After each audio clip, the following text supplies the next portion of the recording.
내가 적금만으로 원하는 그 부자가 될 수 없겠구나. 짠돌이 좀 기질이 있어서 안 쓰고 안 먹고 이디야 갈래 아니면 스타벅스 갈래 이렇게 물어보면 안 먹는다.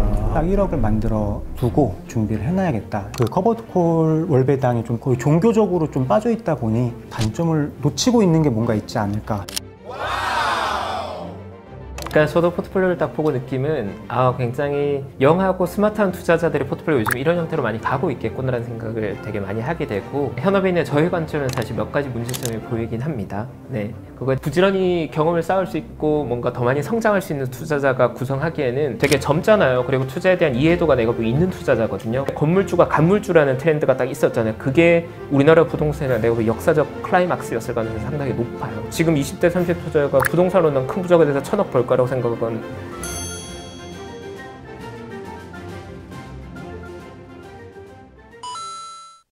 안녕하세요. 파이낸셜 뉴스 김현지 기자입니다. 물가는 치솟는데 월급은 그대로인 요즘. 직장인 투자자들 사이에서는 이런 각박한 현실 속에서 배당으로 연봉 인상하기 전략이 굉장히 핫하죠. 오늘은요, 정말 유니콘 같은 분을 모셨는데요. 20대에 정말 성실하게 시드를 이렇게 완성해 놓고 이제는 모으기를 넘어서 셀프 연봉 인상 전략을 실현하고 계신 이건희님 모셨습니다. 안녕하세요, 건희님. 안녕하세요. 저는 지금 제약회사에서 9년차 근무하고 있는 직장인 이건희입니다. 또 이런 전략이 정말 실현 가능한 루트인지 조목조목 짚어주실 분이죠. 미래에셋 최홍석 팀장님 모셨습니다. 정말 어렵게 오셨습니다. 환영합니다. 네, 반갑습니다. 안녕하세요. 저는 미래에셋증권 도곡 WM에서 14년차 WM으로 근무하고 있는 최홍석 팀장입니다. 반갑습니다. Young and Rich Show kicking off right now. 건희님, 저는 사전에 미리 좀 건희님 히스토리를 들어봤잖아요. 진짜 범상치 않다 이런 생각이 들었는데, 약간 처음에 어떻게 이렇게 돈을 모을 생각을 하게 되셨고 또 투자를 어떤 식으로 시작하게 되셨는지 여쭤봐도 될까요? 네, 저는 이제 좀 자타공인 어떻게 보면 짠돌이 좀 기질이 있어서 20대 때에는 이제 1억을 좀 20대 안에 만들자는 그런 개인적인 목표가 있었거든요. 그래서 안 쓰고 안 먹고 안 입고 이렇게 해서 좀 그걸 좀 달성을 했습니다. 이제 그 돈으로 이제 결혼도 하고, 어느 날 그 학교 선배가 임장을 가자고 저한테 그러더라고요. 그래서 따라가는 마음으로 한번 이렇게 구경차 갔었는데, 그때 처음 좀 배운 게 되게 많았습니다. 이 돈을 버는 사람들은 이 노는 곳 자체가 정말 다르고, 얻는 정보를 정말 다른 곳에서 다양한 정보를 얻는구나. 서점에 바로 가서 이제 투자 관련된 책들을 좀 모조리 사서 이제 퇴근하고 저녁에 읽고 아내랑 또 토론하고 그 과정을 좀 많이 반복했던 것 같습니다.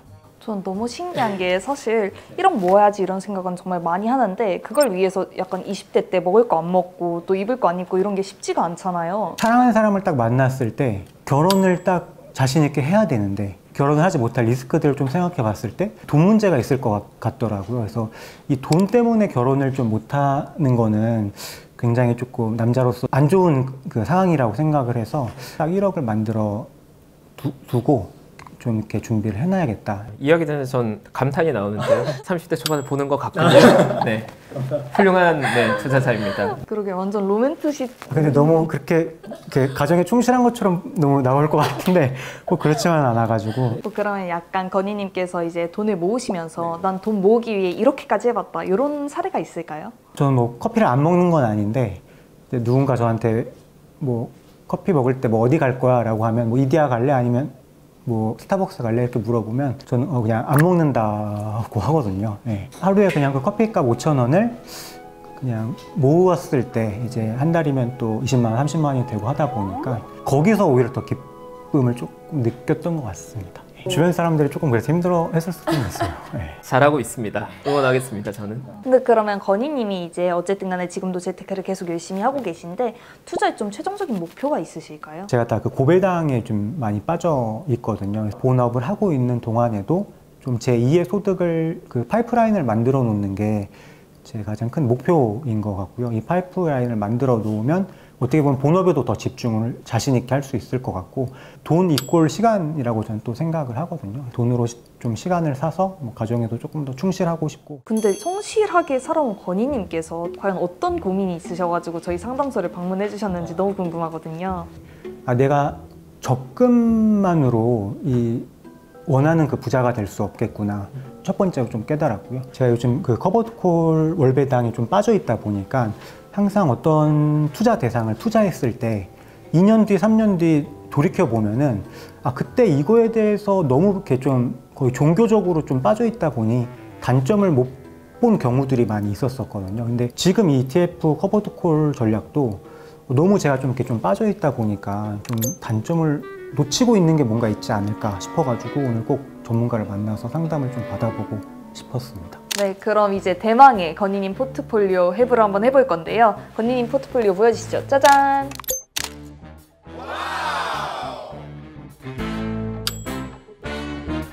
커버드콜 전략 자체가 이제 횡보장일 때 좀 수익이 많은 상품인 걸로 저도 알고 있어서 그럼 이 커버드콜을 한번 찾아보자 해서 찾아낸 게 이 상품이고요.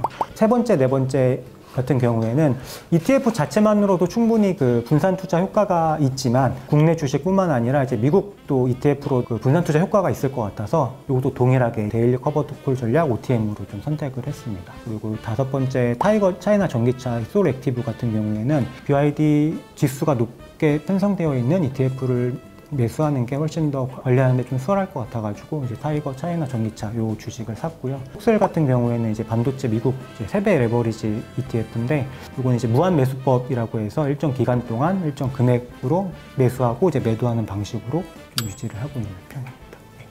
보니까 건희님 포트폴리오를 주로 이제 커버드콜 ETF로 구성을 맞아요. 하셨다고 했는데 사실 최쌤 요즘 커버드콜이 진짜 계속 좀 핫했지만 아직도 핫하잖아요. 근데 이게 막상 어떤 구조인지 좀 쉽게 말해서 커버드콜 어떤 건가요? 커버드콜 전략은 기본적으로는 콜옵션을 매도함으로써 콜옵션 가격만큼의 프리미엄을 우리가 수취하게 되는 구조가 되어 있죠. 옵션을 매도한 대신 옵션 가격만큼의 소득을 우리가 얻게 되지만 대신 콜옵션이 만약 행사됐을 때는 콜옵션 매수자에게 우리가 청산대금을 지급해야 될 의무를 가지고 있는 거거든요. 그래서 콜옵션 매도는 안정적인 현금 흐름을 발생시킬 수 있는 전략이지만 만약에 예외적인 상황이 발생한다. 예를 들어서 콜옵션 매도자는 시장이 우리 예상보다 너무 많이 올랐을 때는 상대방에게 그 콜옵션을 청산해 줘야 되기 때문에 우리가 얻을 수 있는 수익의 상승분이 제한되는 전략입니다. 딱 특징을 말하자면 안정적인 캐시플로우는 발생할 수 있지만 우리가 낼 수 있는 수익의 최대치 상방은 굉장히 막혀있는 전략이라고 볼 수 있을 것 같고 뭐 많으면 1년에 2번 아니면 1년에 한 번은 무조건 뭔가 돌아오잖아요. 네. 내 노력에 대한 가치 같은 게 눈에 보이니까 그게 되게 컸던 것 같아요. 네, 그게 주는 심리적 안정감. 근데 그게 월마다 오잖아요? 그럼 심리적 안정감이 사실 더 커요.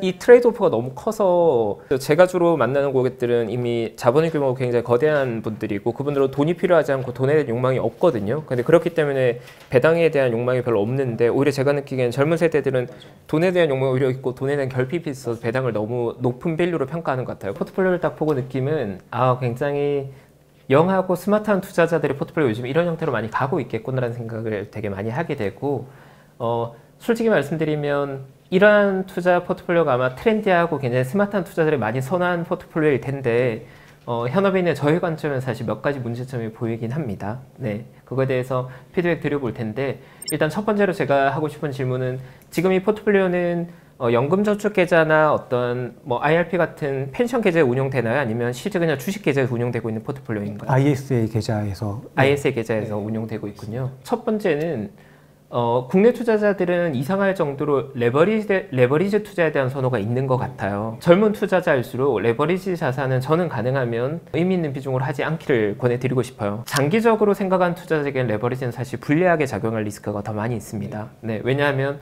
시장의 변동성이 늘 우리 예상보다 큰데 레버리지는 우리 예상보다 큰 변동성을 더 큰 변동성으로 경험하게 되니까 장기 투자에서는 레버리지는 사실 불리하게 작용 구간이 더 많을 것 같아요. 물론 저는 레버리지를 무조건 나쁘다고 생각하지 않고 시장이 너무 저평가되었거나 너무 많이 하락했을 때 레버리지 좀 활용할 수 있다고 생각하지만 시장이 지금의 전반적인 시장은 그렇게 낮은 밸류에이션에 거래되는 시장이 아니거든요. 그래서 국내에 대한 판단하면서 제한적인 레버리지는 가능하다고 볼 수 있겠지만 레버리지 자산을 장기 보유하는 건 저는 기본으로 그렇게 권해드리고 싶지는 않습니다. 그리고 두 번째로 커버드콜 전략을 보유하게 되면 장점은 안정적인 캐시플로우가 발생하는 장점이 있을 것 같아요. 지금 만들어진 포트폴리오는 사실은 지수의 상승을 초과 수익 내기에는 제한적이라고 보여집니다. 왜냐하면 커버드콜이라는 건 결국 안정적인 캐시플로우를 받는 대신에 트레이드오프로 그 이상의 수익을 낼 수 없는 구조로 만들어져 있거든요. 왜냐하면 콜옵션을 매도한다는 것은 특정 가격에 행사할 권리를 파는 거기 때문에 내가 설정한 목표가격 이상으로 주가나 기초 대상 자산이 가격이 올라버리면 우리는 콜옵션 매도자이기 때문에 그 이상의 효용은 포기하는 거거든요. 이 전략은 안정적일 수 있다. 다만 초과 수익을 내기에는 조금 상당히 제한되어 있다. 부지런히 경험을 쌓을 수 있고 뭔가 더 많이 성장할 수 있는 투자자가 구성하기에는 너무 제한적이지 않을까라는 걱정이 조금 드는 그런 포트폴리오인 것 같아요. 저도 조언을 듣다 보니까 한 가지 좀 더 궁금한 점이 한 가지 생긴 게, 저처럼 이 커버드폴 전략을 선택하는 개인 투자자들 같은 경우에는 이렇게 단기적으로 이걸 모으기보다는 10년, 뭐 한 15년 정도로 이렇게 아마 계획을 하고 있는 분들이 많을 거거든요. 장기 투자하게 되면 주가가 단기간 많이 오르지 않도록 더 유리하지 않냐고 질문한 거, 그건 당연히 맞는 말이에요. 장기 투자는 너무나 좋은 전략이고 또 매월 정시 투자도 너무나 좋은 전략으로 생각합니다. 그런데 문제는 내가 장기적으로 투자하고 매월 정시로 투자하는데 그 돈을 가지고 어디에 투자한지가 중요한 거예요. 네, 예를 들어서 장기적으로 가치가 우하향하는 자산을 내가 장기 투자하고 매월 정기 투자하면 그거 완전히 실패한 투자 대상 자산이 되는 거니까 어떤 투자를 하든 장기 투자해야 되고 정기 투자하게 되면 변동성을 줄이는 효과가 있기 때문에 유리합니다. 그런데 그 전략을 가지고 뭘 살지에 대한 고민을 해야 되는 거예요. 만약에 나는 미국 S&P 500의 장기 우상향을 믿는다고 하면 S&P 500을 장기 보유하고 장기 정시 투자하는 건 당연히 완벽하게 예스지만 문제는 그 S&P 500을 어떠한 ETF로 투자할지는 고민해 봐야 된다는 거죠. 거기에 커버드콜 전략을 곁들일 거냐 아니면 기초 대상자를 단순히 보유한 전략을 가져갈 건지는 별개의 문제입니다. 그리고 또 한 가지 궁금한 사항이, 지금 이거를 ISA 계좌로 운영을 하고 있거든요. 근데 네. IS 계좌가 이제 3년 동안 이렇게 묶어놓고 그 이후에 이제 좀 매도를 하면은 이제 세금 혜택이 좀 있는데, 이 전략을 사용할 때 3년 뒤에 모든 그 자산 자체를 매도한 뒤에 다시 가입을 하는 게 좀 더 유리할지, 아니면 그냥 꾸준히 들고 갈지가 좀 궁금하거든요. 그러니까 지금 권인이 주신 질문은 우리가 매도해야 될 시점의 시장이 어떤지에 따라서 의사결정이 달라지게 될 것 같고, ISA 계좌 내에서 이런 포트폴리오를 구성한다고 하면 일정 규모 이상의 자산이 됐을 때 ISA 계좌를 활용할 수 없는 문제가 발생하게 되겠죠. 연간으로 2천만 원이라는 납입 한도가 있게 되니까 권인이 지금의 운용한 자산은 5천만 원 1억을 운용하겠지만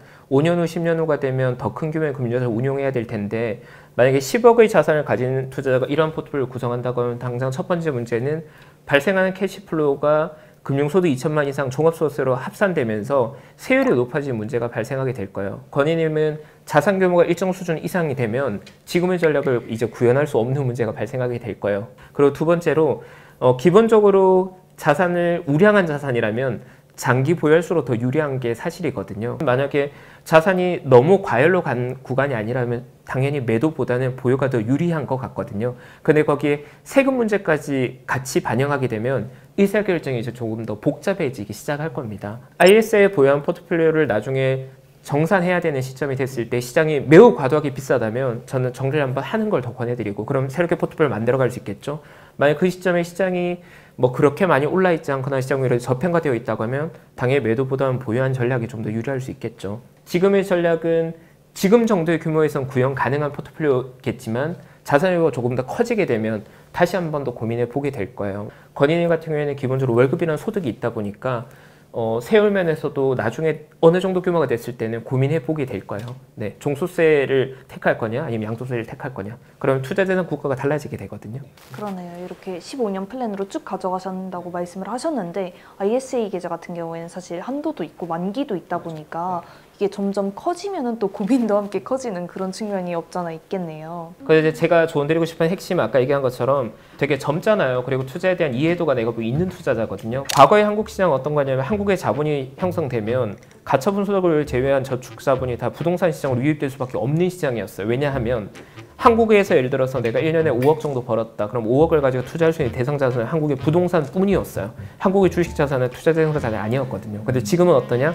내가 1년에 10억을 벌었으면 그 10억을 가지고 부동산 외에도 해외 채권, 해외 부동산, 또 다양한 금융상품 선택지가 되게 많아졌거든요. 그래서 예전처럼 한국에 쌓이는 부가 더 이상 부동산에 축적되지 않을 가능성은 되게 높아요. 금융자산 쪽으로 메인으로 스터디하거나 학습 능력을 늘리는 게 롱텀하게 분명히 더 플러스적일 거예요. 그러니까 사람들이 부동산 투자를 선호한 건 과거를 보는 거지. 그러니까 최근에 30년간 부동산 우월했는데 앞으로의 30년간은 당연히 금융자산 쪽에서 훨씬 더 성공한 투자를 많이 나올 거고, 한 5년 전에 건물주가 간물주라는 트렌드가 딱 있었잖아요. 그게 우리나라 부동산의 내가 보기엔 역사적 클라이막스였을 가능성이 상당히 높아요. 예. 그러니까 내가 지금 20대 30대 투자가 부동산으로 난 큰 부자가 돼서 1,000억 벌 거라고 생각은 지금 1,000억 있는 사람이 파는 물건을 그냥 받는 거지. 그 사람 1,000억짜리 물건을 팔고 해외 주식적으로 넘어가고 있거든요. 건인이 같은 경우에는 적극적인 투자자고 학습 능력을 가진 투자자잖아요. 학습 능력이 있는 투자는 부동산은 안 되고 금융자산을 해야 돼요. 학습 능력이 없고 부잣집 아들로 태어난 사람들은 부동산을 해야 되고, 지수 외에도 투자 대상 자산을 더 넓게 볼 필요가 있다는 의견을 드리고 싶어요. 투자자에게는 그거보다 훨씬 더 많은 선택지가 있거든요. 근데 정말 많은 선택지 중에 내가 두세 개의 자산에 집중해서 그것만 모아간다는 건 어떻게 보면 저는 많은 기회비용을 지불하고 있는 거죠.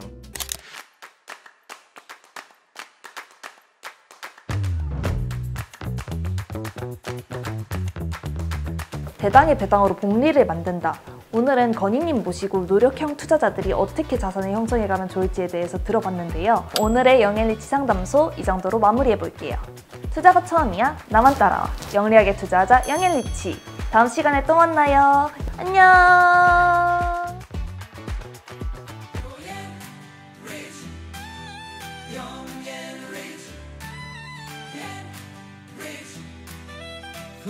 부자가 되는 길